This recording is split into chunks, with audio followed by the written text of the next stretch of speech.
Well, today was the day the media and the rest of the world found out why Pete Hegseth, the Secretary of Defense, decided to call every single general and admiral into a meeting at Quantico for a big stand-up, as we call it in the military, because that's exactly what it was. He called them in there, and for 1 hour, he said, "Gentlemen and ladies, here's the deal. Woke is dead in the military." That's right, you heard me right. Woke is dead in the military. That woke thing's been going on for a number of years. Now, I'm proud to say that I served in the United States Air Force from 1970 to 1995. And I did it proudly. And I saw everything you could see in the military. I saw it when we were warriors, and then when we became wussies. Because the government and those people in power decided to, utilize the military for their whole social action. They tried to, colonize, for lack of a better term, the United States military with diversity. Well, let me explain something to you folks. World War I was won by the United States with warriors. World War II was won with warriors.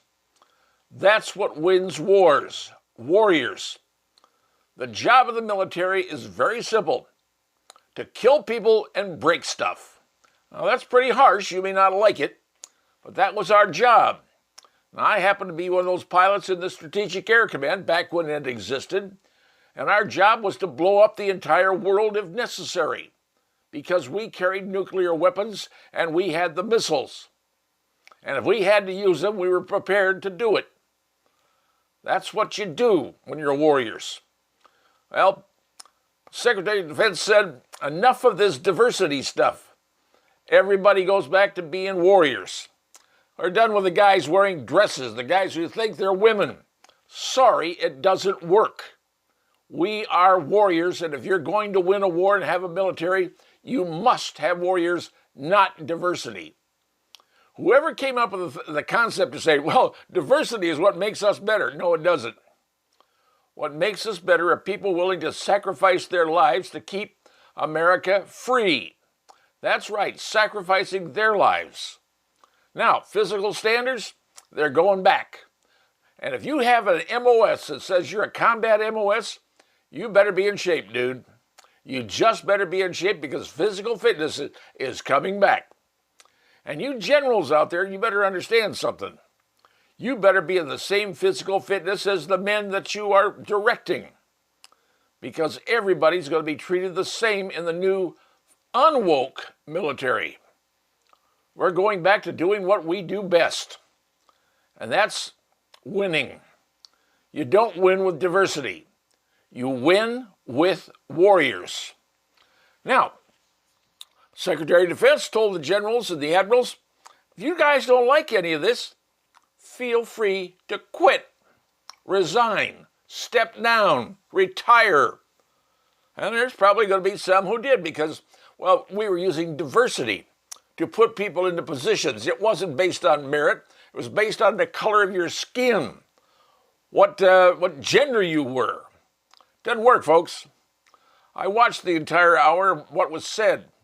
And a lot of us have been sitting around thinking, that's exactly what needs to be said. Somebody is finally in that office who said enough's enough. Because you're not going to win a war with wussies. You're going to win a war with warriors. And that's what we need. Now, you can sit there and say, that's not fair. You're treating people differently. The military is different. The military is not regular society. The military has one job, as I said earlier. The military's job is to kill people and break stuff. And that's the way it is. You don't have to like it. But I'm telling you flat out, Secretary of Defense was correct. And you generals out there, you don't like it, you can retire. And the days of diversity and woke are gone. Now it's back to merit. Now it's back to getting what you deserve, getting what you worked for. Leadership is not by diversity.